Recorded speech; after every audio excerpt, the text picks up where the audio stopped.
बिस्मिल्लाहिर्रहमानिर्रहीम। अस्सलाम वालेकुम दोस्तों, की हाल चाल है।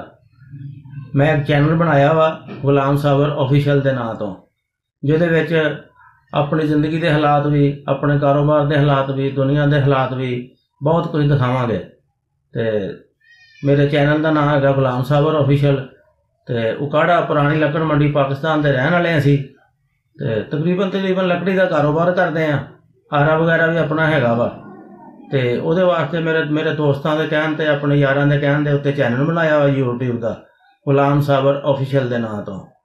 तुहानूं दसना चाहुंदा वां कि मेरे चैनल नूं तुसीं देखना, लाइक करना, जरा शेयर भी करना, ताकि मेरा चैनल ज़्यादा तो ज़्यादा चल सके। तो मैं तुहाडे तावन वास्ते तुहाडे तावन की अपील करदा तुहाडे अगे।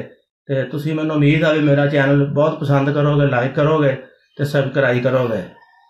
तो तुहाडी मेहरबानी मेरे चैनल को पसंद करना। इस दे नाल ही मैं तुहाडे कोलों इजाजत चाहुंदा। अल्लाह हाफिज़।